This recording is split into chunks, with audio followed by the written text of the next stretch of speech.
मासिक धर्म या पीरियड्स एक प्राकृतिक जैविक प्रक्रिया है जो स्त्रियों के प्रजनन तंत्र का एक महत्वपूर्ण हिस्सा है। हालांकि भारतीय पौराणिक कथाओं और कहानियों में मासिक धर्म को लेकर कुछ श्रापों और दंत कथाओं का उल्लेख किया गया है, जो समाज में इसके प्रति जागरूकता और धारणा को प्रभावित करते हैं।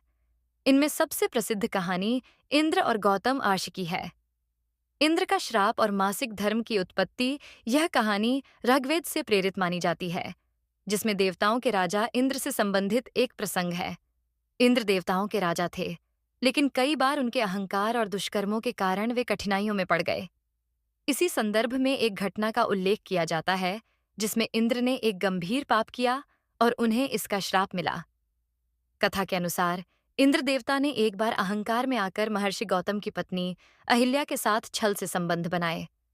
इंद्र ने महर्षि गौतम का रूप धारण कर अहिल्या को धोखा दिया और उनके साथ अनुचित संबंध बनाए।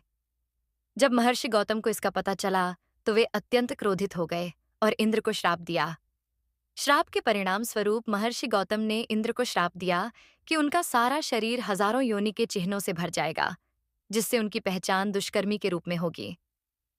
इस श्राप के बाद इंद्र का सौंदर्य समाप्त हो गया और वे शर्मिंदा होकर स्वर्ग में जाने के योग्य नहीं रहे। इंद्र ने इस श्राप से मुक्त होने के लिए ब्रह्मा और अन्य देवताओं से प्रार्थना की। ब्रह्मा ने इंद्र की प्रार्थना सुनकर कहा कि वे इस श्राप को पूरी तरह से समाप्त नहीं कर सकते, लेकिन इसका रूपांतरण कर सकते हैं। उन्होंने इंद्र के शरीर से योनि के चिन्हों को हटा दिया और उन्हें कमल के फूलों में परिवर्तित कर दिया।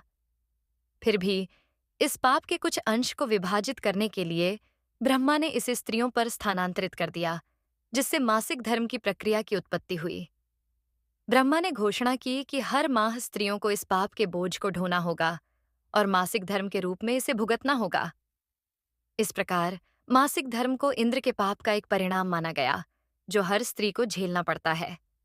मासिक धर्म के प्रति सामाजिक धारणा। पौराणिक कथाओं में इस प्रकार की कहानियों ने समाज में मासिक धर्म के प्रति कई नकारात्मक धारणाओं को जन्म दिया।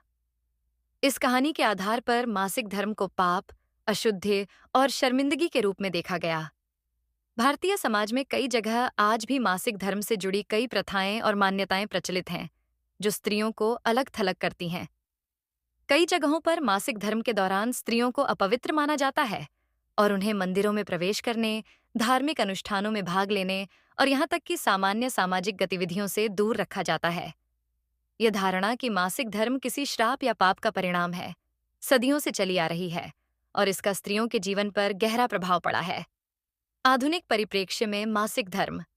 हालांकि वर्तमान समय में विज्ञान और चिकित्सा ने मासिक धर्म को पूरी तरह से प्राकृतिक और आवश्यक प्रक्रिया के रूप में मान्यता दी है। यह प्रक्रिया प्रजनन क्षमता के लिए अनिवार्य है और इससे कोई पाप या अशुद्धि नहीं जुड़ी है। मासिक धर्म के प्रति जागरूकता और शिक्षा के माध्यम से आज यह समझने की आवश्यकता है कि यह एक जैविक प्रक्रिया है, न कि कोई श्राप। धीरे धीरे समाज में मासिक धर्म के प्रति नकारात्मक धारणाओं को दूर करने के प्रयास किए जा रहे हैं।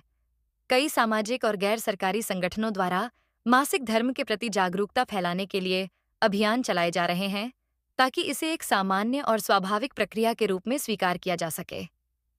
निष्कर्ष। मासिक धर्म को लेकर इंद्र के श्राप की कहानी भारतीय पौराणिक कथाओं में एक महत्वपूर्ण स्थान रखती है, लेकिन आज के विज्ञान और जागरूकता के युग में इसे समझने और स्वीकारने का दृष्टिकोण बदल गया है। यह आवश्यक है कि हम पुरानी धारणाओं और अंधविश्वासों से परे जाकर इसे एक सामान्य जैविक प्रक्रिया के रूप में स्वीकारें, जो हर स्त्री के जीवन का एक महत्वपूर्ण हिस्सा है।